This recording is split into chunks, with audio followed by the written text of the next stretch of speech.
Bonjour à tous, vous désirez voir comment faire une pose pop-it comme ça, sans aucun défaut en dessous?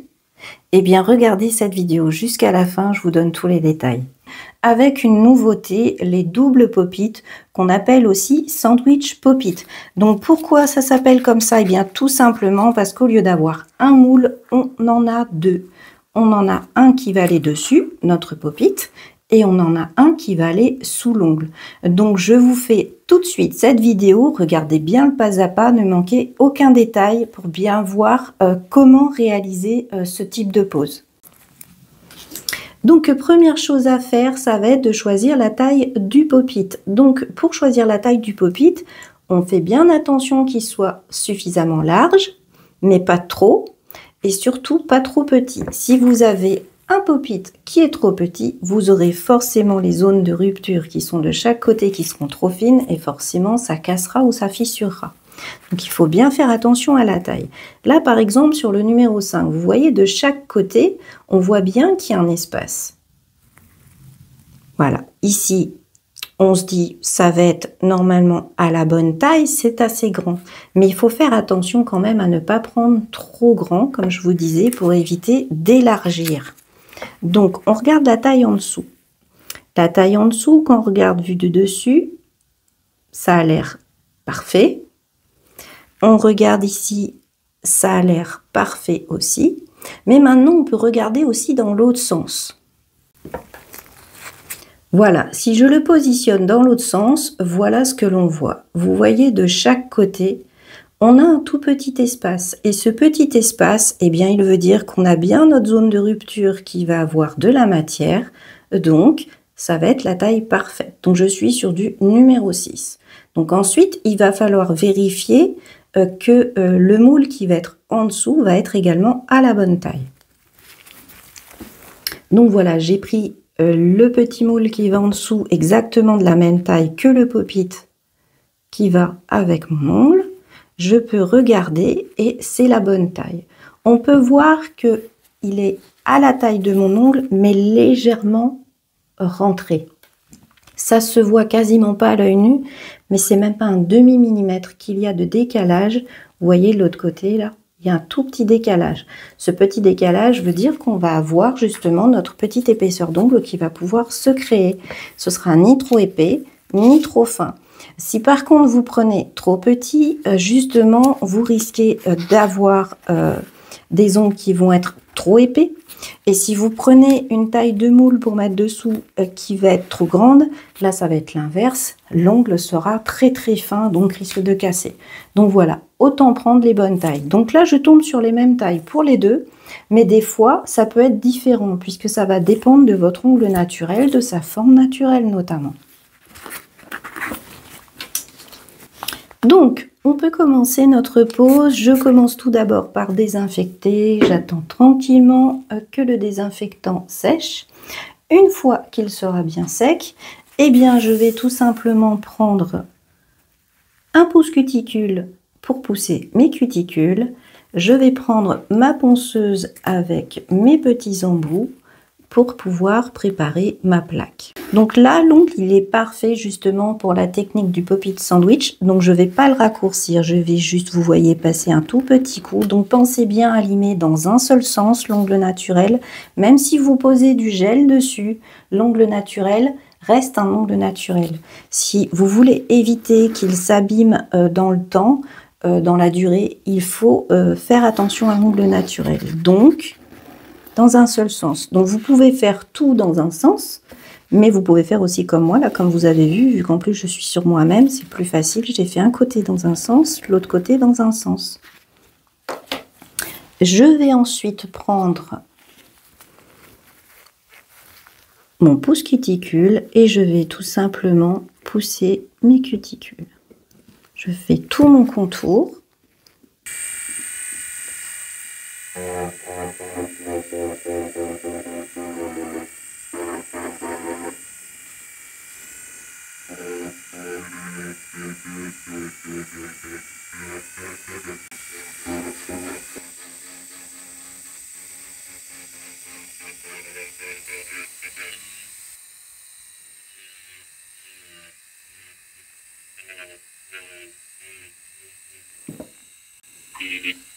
Une fois que c'est fini, donc je dépoussière correctement, j'applique mon nail prep.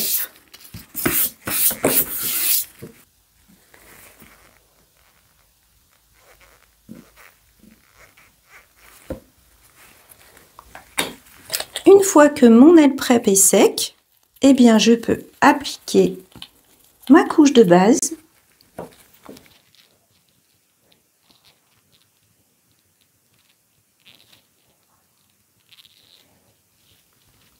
Donc je catalyse pendant 60 secondes. Pour la suite, je vais prendre le moule qui va sous l'ongle et je vais déposer ici sur son rebord, mais une infime quantité de gel, vraiment infime. Le but là, c'est pas que notre moule il reste collé au doigt. Donc, toute petite quantité ici, juste pour le faire tenir le temps qu'on fasse la suite. Donc, je le positionne correctement et je catalyse simplement dans ma lampe, puisque moi en plus j'ai une forme d'ongle qui fait que le moule tient bien. Donc je vais pouvoir le polymériser juste en laissant un peu mon doigt en dessous comme ça. Sinon, vous pouvez bien sûr utiliser une petite lampe pour faire une petite pré-catalyse avant pour éviter qu'il bouge. Donc pour réaliser la suite, eh bien on va tout simplement prendre mon pop-it. Donc faites attention si vous êtes sur vous-même à ne pas décoller la partie qui est en dessous, qui est sur votre doigt. Vous la voyez là sur le haut de l'écran pour moi. Donc, si vous avez mis suffisamment de produit, normalement, elle tient sans problème. Mais il faut bien faire attention. Donc, on va placer notre matière. Donc là, j'ai décidé de prendre un gel pailleté. Simple. Donc, vous pouvez prendre un gel cover, du transparent. Vous pouvez prendre de l'acrygel. C'est vraiment selon ce que vous avez l'habitude d'utiliser. Il n'y a aucun problème. Donc, je vais disposer ma matière par rapport à l'amande que je veux. Donc moi je la veux pas aussi longue que le pop-it, donc je l'arrête un petit peu avant. Hop.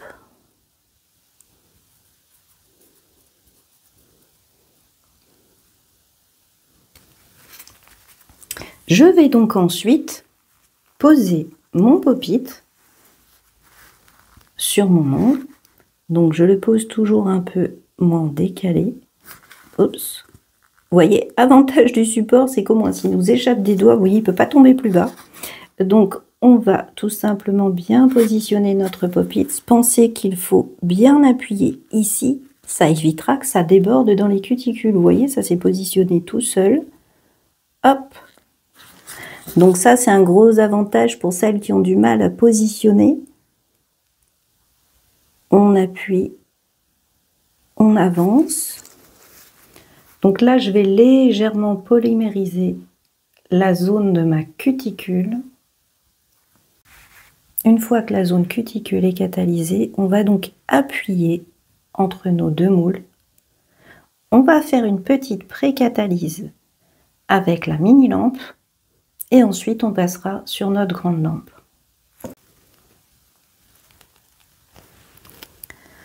Donc ensuite, on va décoller nos moules. Donc vous voyez ici, on a le moule qui est en dessous. La matière, forcément, puisqu'elle crée tout de suite l'épaisseur de notre ongle, eh bien, elle glisse dessus. Donc vous avez juste appuyé un petit peu comme ça sur le côté, les deux moules vont se décoller. Et comme ça, vous allez pouvoir enlever les deux moules sans problème. Donc là, vous voyez, j'ai celui du dessous qui s'enlève tout seul. Et ensuite, j'ai juste à décoller mon pop-it. Donc pour ça, moi je me cale sur un petit coin comme ça, je reste appuyé bien dessus. Je fais ça dans un petit angle et logiquement ça vient assez facilement. Et voilà. Donc après, pour éliminer les petits résidus qui ont débordé, vous prenez simplement une lime, donc selon la rigidité de votre matière, du 180, 150, voire même 100 pour que ça aille plus vite. Donc quand on lime justement ces petits résidus, vous voyez, ils finissent par tomber et c'est tout net. On va ensuite former la forme qu'on désire, puisque avec le double moule, forcément, même si on fait la forme que l'on désire, la matière, moi en plus j'en avais mis beaucoup pour pouvoir vous faire la démo, pour vous montrer comment ça se passe quand on écrase entre les deux, il y a la matière qui va s'étaler entre les deux moules, et justement selon la dose de matière que l'on met à l'intérieur, eh bien il se trouve que cette dose de matière, vous voyez, elle s'est étalée. Donc on est obligé de repasser avec notre lime pour créer notre forme.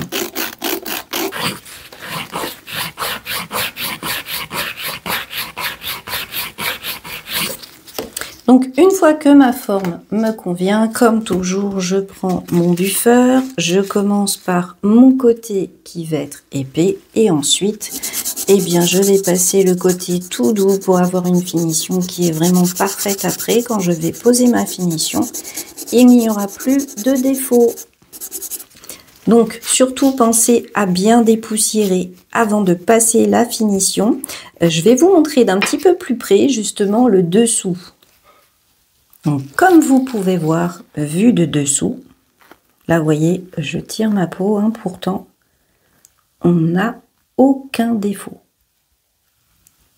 Vraiment aucun défaut. On n'a pas le bourrelet. Donc, pour celles qui ont du mal à gérer le bourrelet que ça peut créer ici quand elles mettent trop de matière, ces pop-it sandwich vont vraiment leur faciliter la tâche.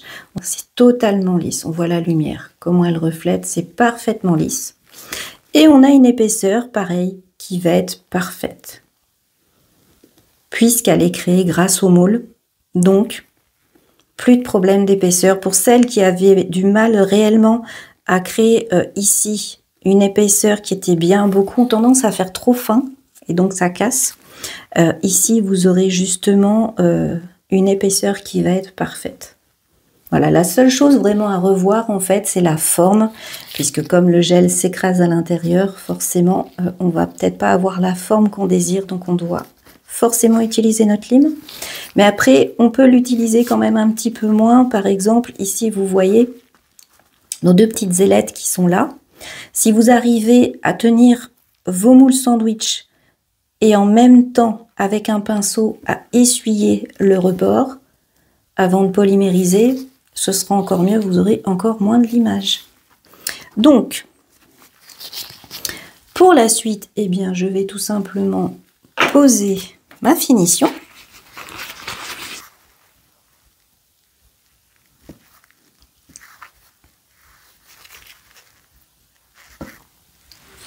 Donc, pour le soin, on pose notre petite huile et c'est fini.